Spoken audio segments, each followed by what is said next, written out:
The moment you are conceived, you already start developing your subconscious. The way your subconscious is created, again, this is my theory, is 50% mom and 50% father, okay?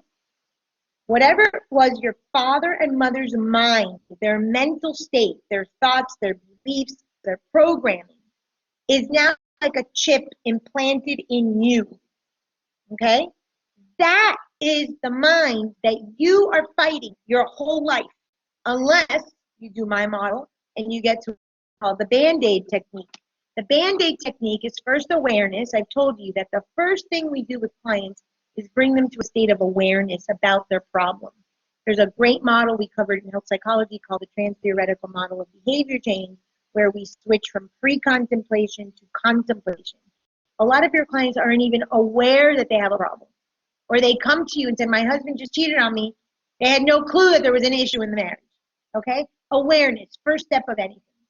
Unfortunately, most clients stay at awareness. Second step of my Band-Aid model, A, awareness, I is integration. This is where you do my work, where you do my model.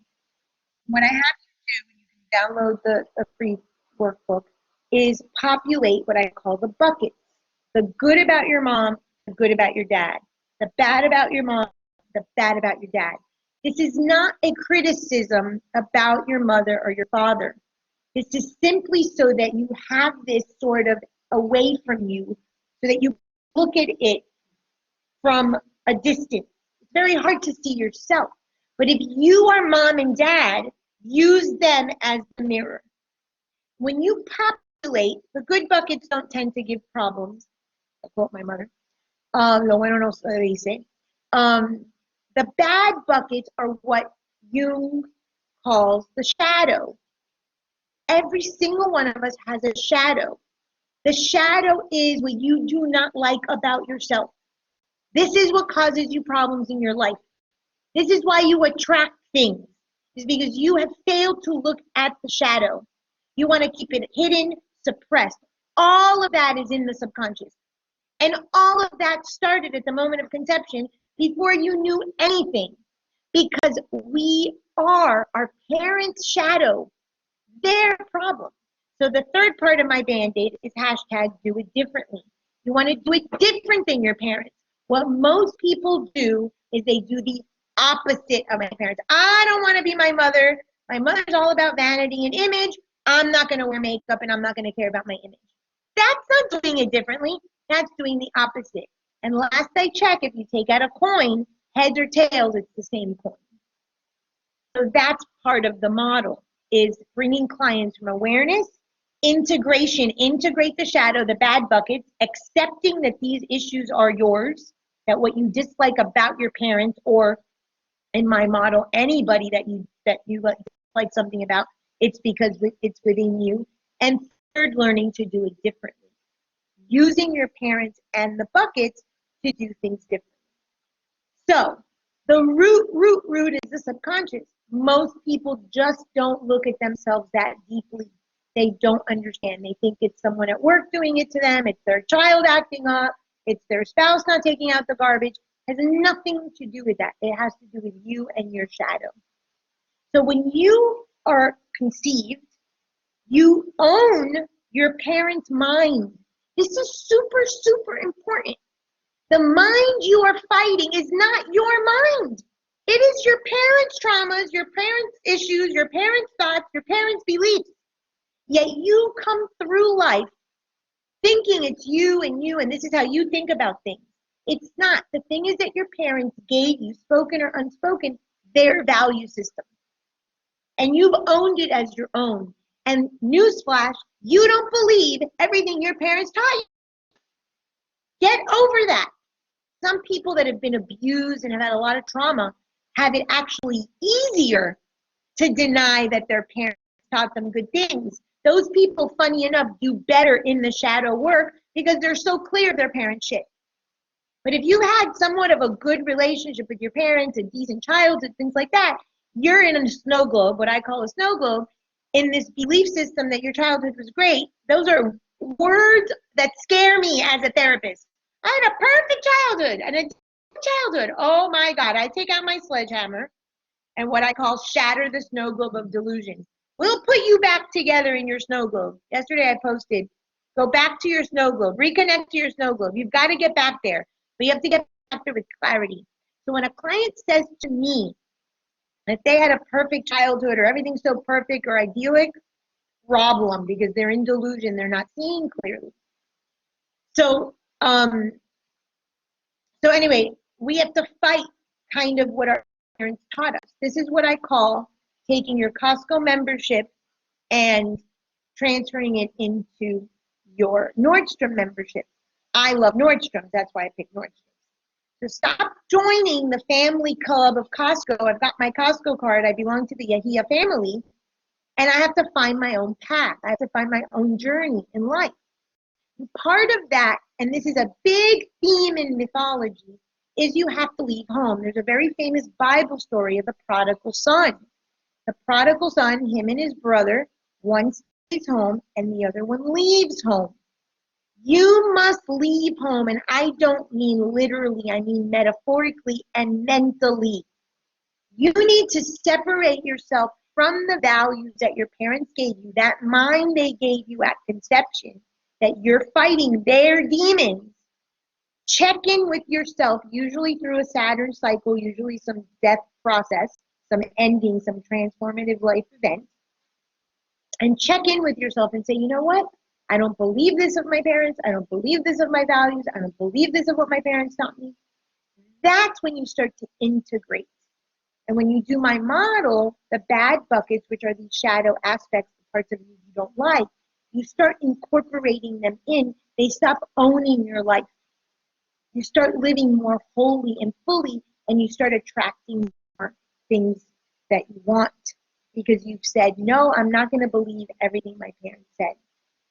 If we don't do this work, ultimately all we do is repeat, and this is called transgenerational trauma, is repeat the trauma over and over and over again. Look at the Kennedys, perfect family example.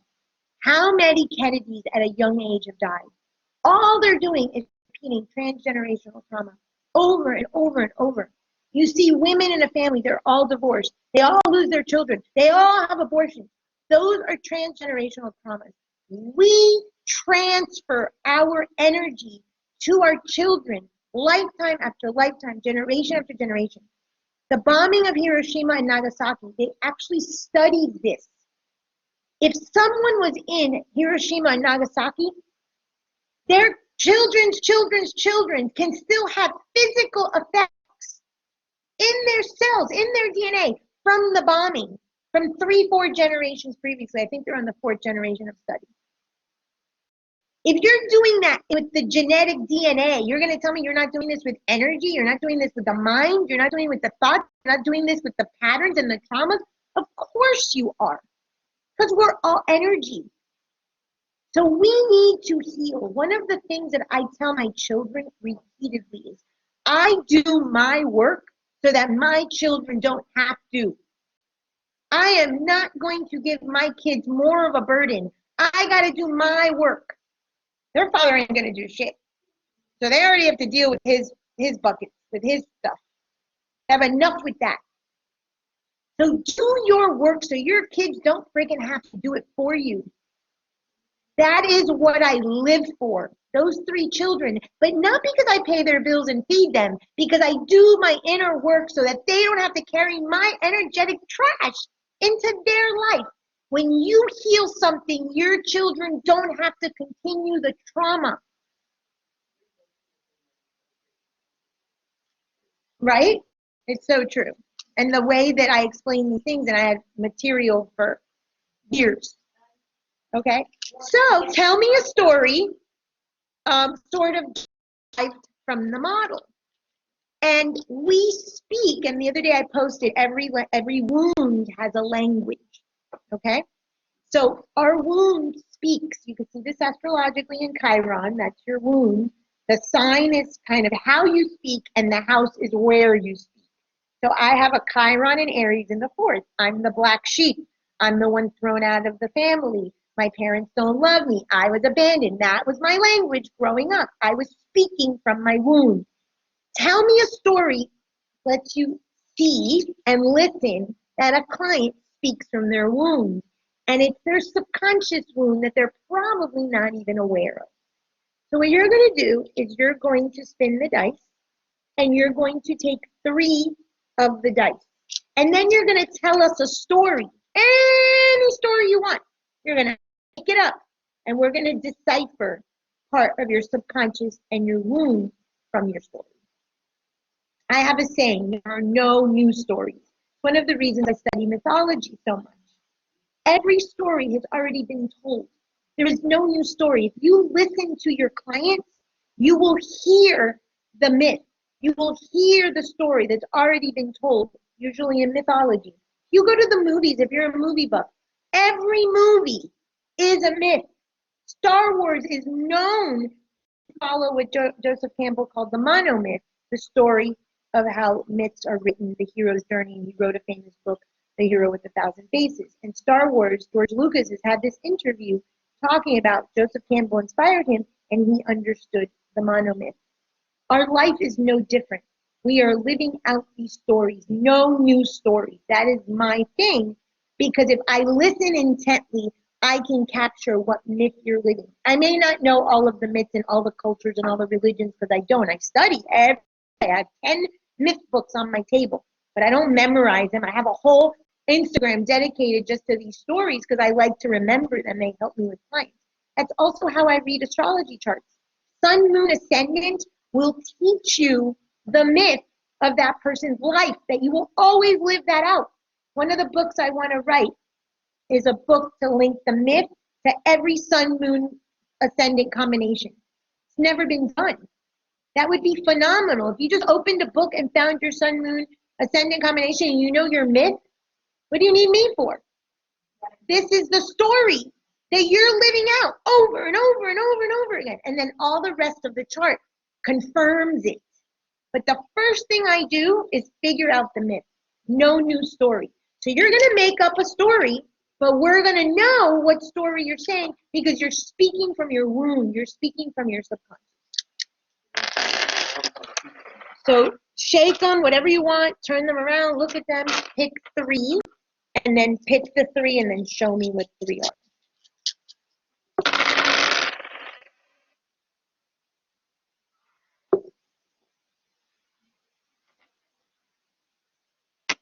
Okay, so he's got an eye, a hand, a clock. Okay. So let's do a hand, a clock, and what's the other one? An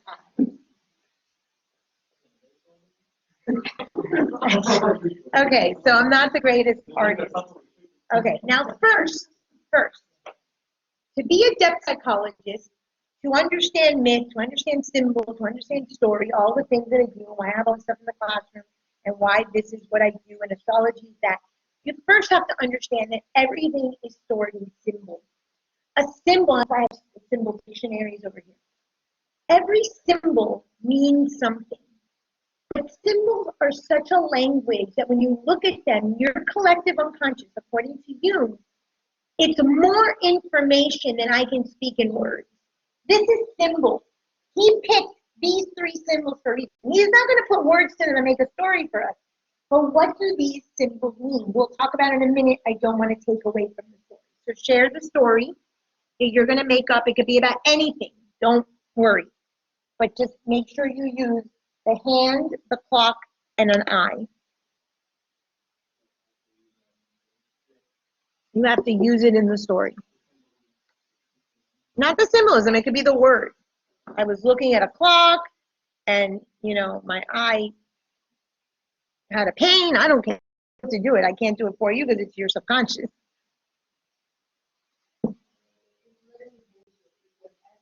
Whatever you, there's no new story. You have to understand this. There is no new story. Make it up. You're speaking from your wound. You don't have to think about it. You picked those for a reason. Something is being processed.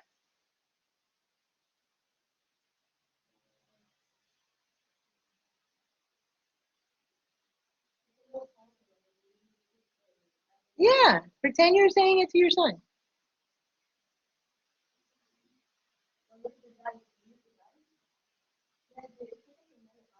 Yeah.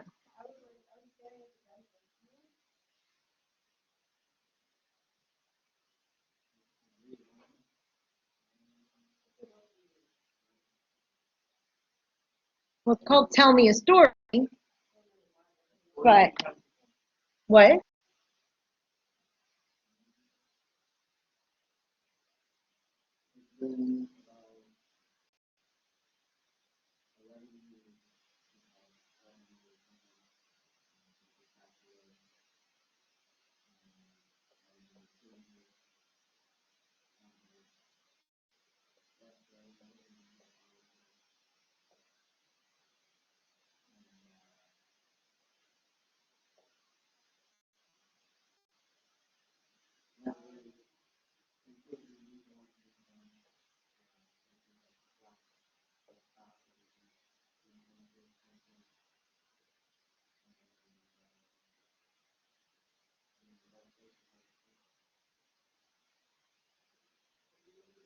I was just gonna say that.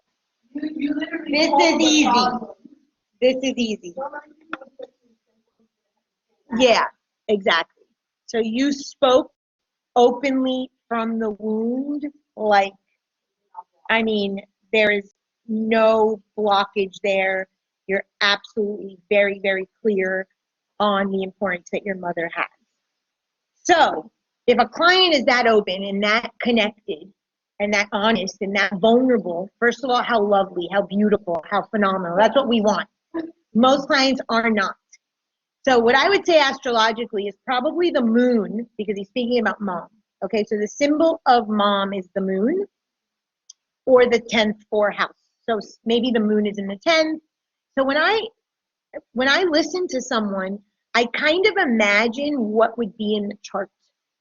So if you guys ever do more astrology with me or with someone else, um, that will be helpful because you'll start listening to them speak from their chart. Not necessary, but it's helpful if you have that kind of as a check-in or if you've seen the chart before.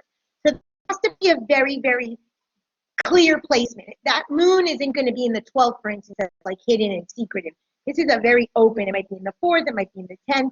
This person meant a lot. It also might be in a sign like Cancer, which is the sign of the mother.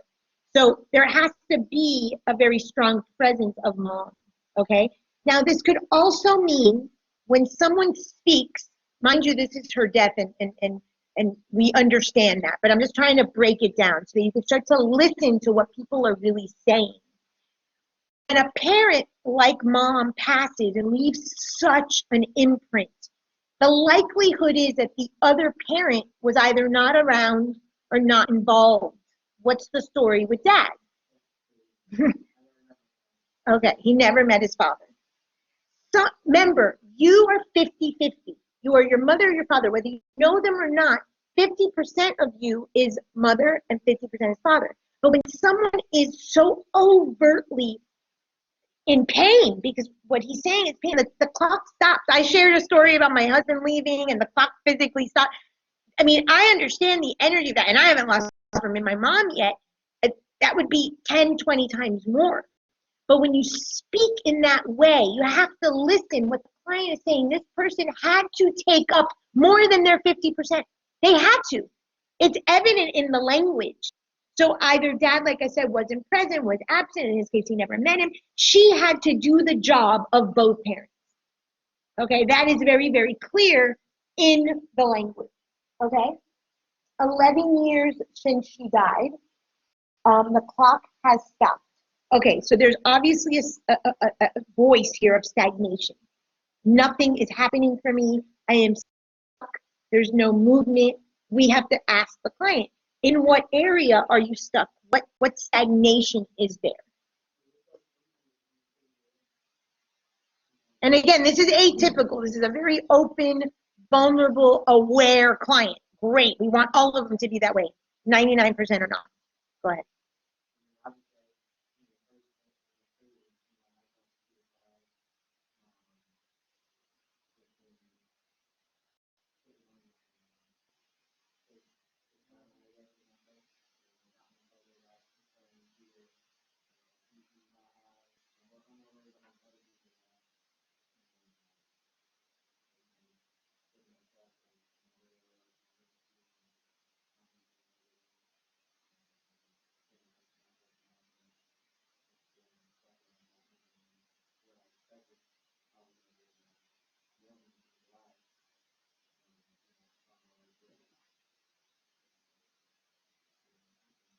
Okay, so I'm hearing two things, okay, when I hear you speak. First is he immediately associated mom with touch. So astrologically, this sounds like a moon in Taurus, Taurus in the mother's house. Touch, skin, that's a form of love. That's a love language. Okay, so if I'm a therapist to you, obviously you don't touch your client.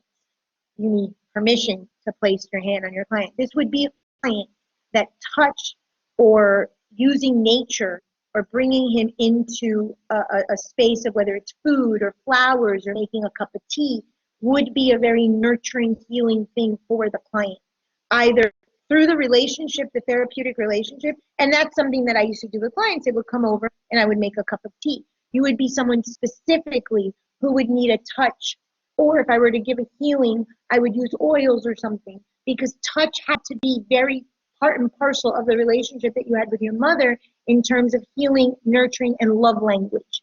This would also indicate to me that if you have a partner, you need somebody who needs to touch, who needs to be physically in contact with you.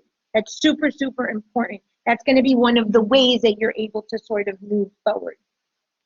The other thing, and I don't know exactly, and this is where the question, this is not divination. I always say this is not divination, this is a dialogue, okay? The other day I was at a dinner party and I'm doing like little quickie charts, just for fun, entertainment value, and the kid, I asked the father a question and the son says, well, why do you have to ask that? And I said, this is a dialogue, this isn't divination. People want to say, test you, test you. I don't do that, that's not the work I do. If someone comes to test my ass, I kick them out of my house. You were referred for a reason. That's why I only do referrals. I don't do this divination. Prove to me. So it's a dialogue, and therapy, of course, is a dialogue. But what I'm hearing is when I hear you say life ended or I'm not living the life that I thought when she was alive, first of all, your source of life was mom. And that's literal, right? Because mom birthed us. But there has to be a teaching, an education, a religious implication of an afterlife versus this life. Were you not raised religious? Were you told that there is no afterlife? Were you told there is no heaven? What were you told in terms of life and an afterlife? That's a very clear theme I'm hearing.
Right. Yeah, I know what's happening. You don't have to explain to me, but yeah.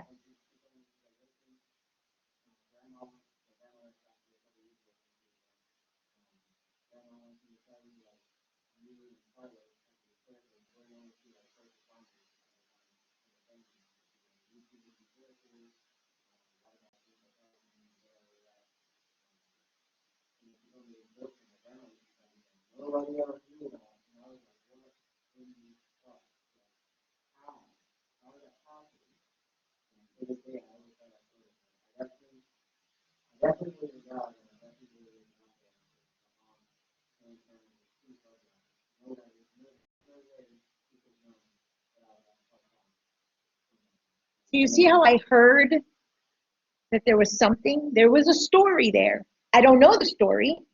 I'm a therapist, I'm a human being, right? I mean, if I were in the record, maybe that'd be a different thing, but I'm just in dialogue. But the language is there. There's something there about the beyond. I just wasn't exactly sure if it was that he believed or didn't believe. So what your mother experienced is not uncommon. And we now have actual research. So there's something called the death doula. And just like a birth doula, people that help cross over, people that work in hospice, they're not technically death doulas, but that's what their vocation is, to help people cross over, and people in palliative care. We now know in death consciousness that there is an actual order. There's research. This is like research that they've done. Thousands and thousands of people that are on their deathbed and who they see and what they see. So this morning, I got this surge of emotion and I got very emotional and I saw someone dying. And I have this client whose mother is on her deathbed and I text her. I said, hey, how's mom? And she's like, no, she's still hanging steady, whatnot. And I said, okay, I thought maybe it was her. We know that when people are on their deathbed, they have these, what we would call out of body or psychic experiences. Your mother probably astral traveled, left the body, saw you at the field, and had the experience. She's seeing your grandmother.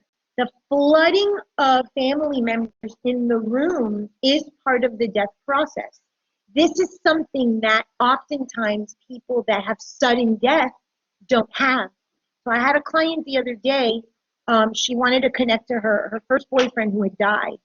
And I'm like, did he commit suicide? She's like, no. I said, it was very, very sudden, though, unexpected, some skateboard accident. The guy just died, got run over or something like that. And he was wandering, the soul was wandering. He was kind of stuck. And so part of what I helped him with was to go to the light. And then I think his grandfather or his father showed up, and then he was taken over. So when we know about death consciousness, when the person has time to transfer, to sort of start letting go, to have the consciousness, loved ones come in, they start looking up in a certain direction that's linked to kinesthetic learning. They'll say the names of loved ones. So that's what she was experiencing.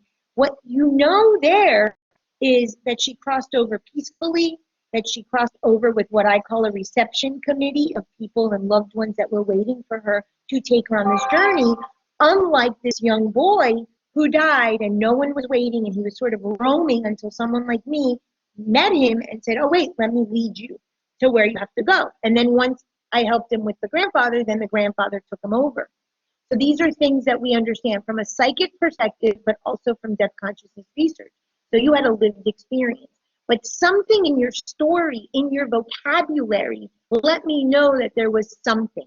The other thing I'm hearing, and this is where you're stuck, and this is what you need to process. This is your homework. This is your wound. You are stuck between childhood and adulthood. You don't know which one to take. You don't know if you're allowed to be a kid, or you don't know if you have to be an adult. This is where I see you very clearly, not only psychically in your energy, but in your voice. Excuse me. What I'm hearing you say is, mom almost allowed you to be a kid. Even if you would have been 35 years old, you would have always been her niece. And something shattered in you when your mother died, more than just losing your mother. You lose your innocence, you lose your childhood, you lose the permission to be a kid, maybe be lazy on a day. You do not allow yourself. It's adult, adult, adult, adult. And then maybe you go into a frenzy one day and get drunk off your ass or something and say, fuck it. And you allow yourself to be a kid and maybe beat yourself up and go back to adult, adult, adult, adult. That is what I hear in your cycle. How accurate am I?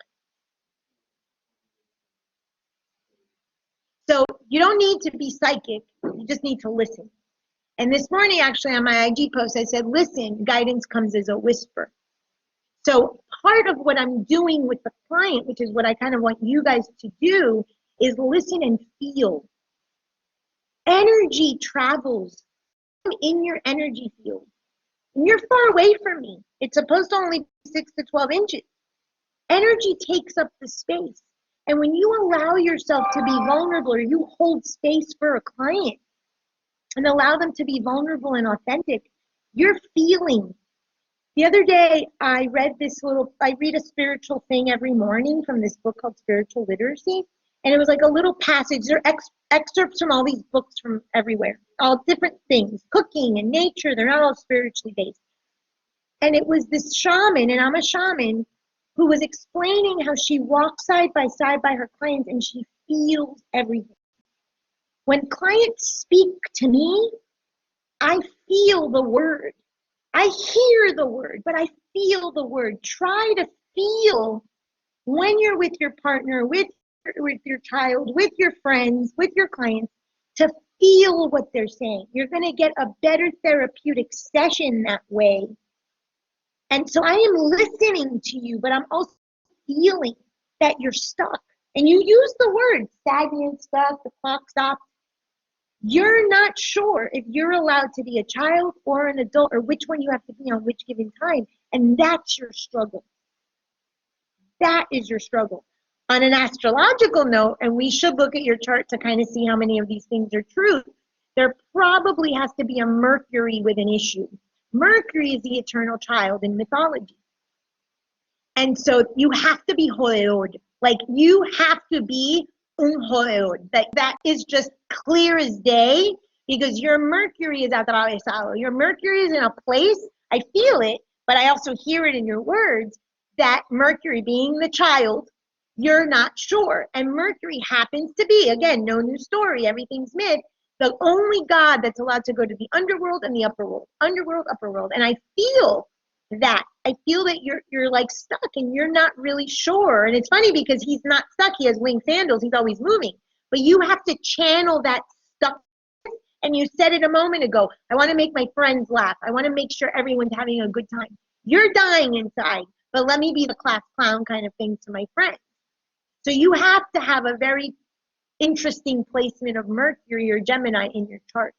So all these things work together. I happen to know the records. I happen to be psychic. I happen to be a shaman and can feel with you. I happen to know astrology, but I'm just listening. You've told me everything about your wound. And I'm also going to tell you that this stuckness was way before your mother. Something happened between 0 and 7 years old, to take it to psychology, where you were either placed in the role of the man of the house or something, where you were adult or child and you didn't know which one, predating your mother passing. What happened?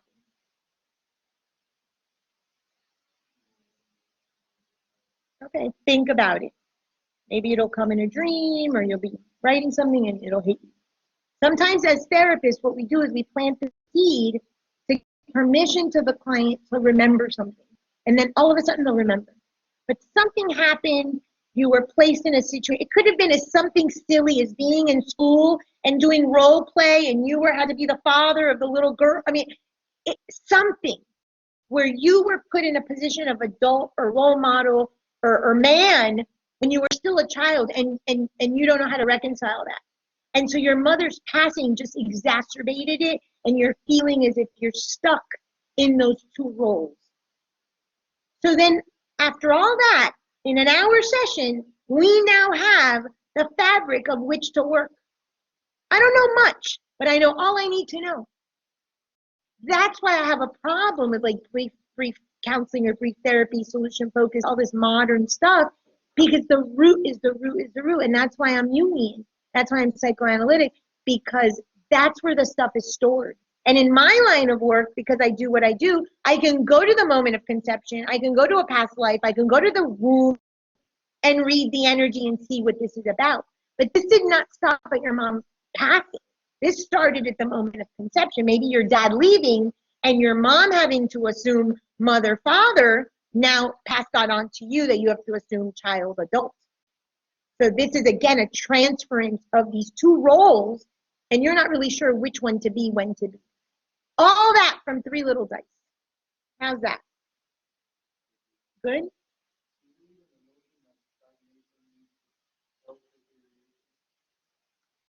Stagnation leads to self-deterioration. I'm going to have to drop the word self. I believe that stagnation doesn't allow you to have self. Because if you go back to my theory, if you are your parents and you hold up that Costco card, stagnation means that you haven't integrated. So maybe you have awareness that you're stuck, but you haven't integrated these aspects of your parents to allow you to become a self, even a self with a lowercase s. Forget a self with a capital S, which is what we want. So I would have to drop the self-deterioration and just say perhaps deterioration, or, status quo. Maybe you don't deteriorate per se and you relive your parents' life, and you don't deteriorate and you have your family and you have your kids and you have your career, but there's no true hero that's developed there. There's no true son that you become.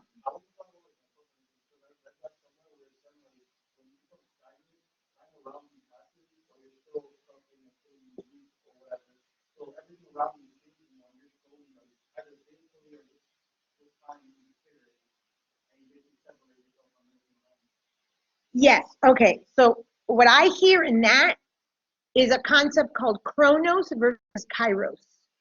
In the Greeks, they have 2 words for time. Chronos is where we get chronological.